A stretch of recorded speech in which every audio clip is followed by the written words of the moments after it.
अभिजित दिपकेंची भूमिका योग्यच. अभिजित दिपकेंनी आमच्या पक्षात यावं. रामदास आठवले यांच्याकडून दिपकेंना खुली ऑफर देण्यात आली.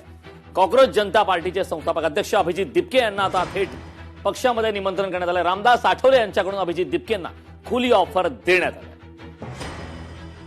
तरी आपलं मत असं आहे की आता अभिजित दिपकेंनी रिपब्लिकन पक्षात आलं पाहिजे.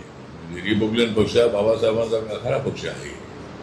रोज एखादा पक्ष काढून उपयोग नाही, पण त्यांनी तो पक्ष काढल्यामुळं नीट एक्झाम मध्ये झालेल्या पेपर फुटीचा मोठ्या प्रमाणामध्ये इम्पॅक्ट जो आहे, हा इम्पॅक्ट हा घराघराशी पोचलेला होता आणि पेपर लीक होणं अत्यंत अयोग्य आहे. अनेक वेळेला पेपर लीक होत आहे.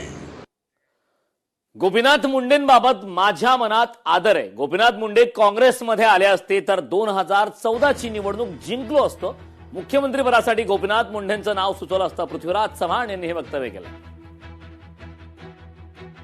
त्यावेळेला मी स्वतः काँग्रेस श्रेष्ठींच्याकडे गोपीनाथजी मुंडे यांचं नाव सुचवलं असतं. आणि इतका तो सक्षम नेता होता. त्यांच्याबद्दल माझ्या मनात अत्यंत आदर होता.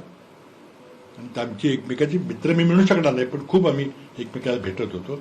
आणि त्या आदरातून मी ती घटना घडली की दुःख मला होतं की माझी चूक झाली थोडीशी त्यांना घेण्यामध्ये, आणि त्यामुळे त्यांचंही खूप राजकीय नुकसान झालं. त्याबद्दल त्यांची दिलगिरी मी व्यक्त केलेली आहे त्यावेळेला.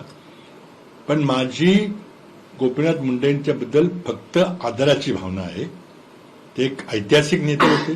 त्यांचा इतिहास लिहिला गेला पाहिजे आणि तो इतिहास युवा पिढीला मिळाला पाहिजे. महिला धोरण आणणारे महाराष्ट्र पहिलं राज्य. दत्ता भरणे यांनी या संदर्भातली प्रतिक्रिया दिली. सुनेत्रा पवार यांच्या मार्गदर्शनाखाली पक्ष चांगलं काम करते.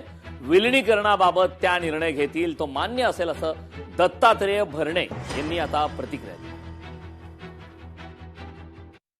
उद्देश एकच आहे की आपल्या राज्यातील महिलांना निश्चित प्रकारे बचत गटाच्या माध्यमातून महिला अनेक उत्पादनं घेत असतात. त्यांना एक चांगल्या प्रकारची बाजारपेठ मिळावी आणि बाजारपेठ मिळाल्यानं ऑनलाईन आपल्याला माहिती डिजिटल ते जे माल ते जे उत्पादन घेतात तो डिजिटल करून त्याला एक चांगल्या प्रकारचं उत्पन्न मिळावं आणि बाजार त्याला चांगल्या प्रकारचं त्याला हे मिळावा, हीच करत आमचा त्यापासून उद्देश आहे. आपल्याकडे जवळजवळ 60 लाख असे बचत गट आहेत आणि बचत गटांची मुख्य समस्या असते की जे ते काय तयार करतात त्यांच्या ऐपतीप्रमाणे, तर त्यांना विक्रीसाठी त्यांना खूप त्रास असतो, खूप प्रश्न असतात, अडचणी येतात आणि त्यांची विक्री सहज करता यावी त्यांना, म्हणून हे दादाज उद्योगिनी असं आपण काढलेलं आहे.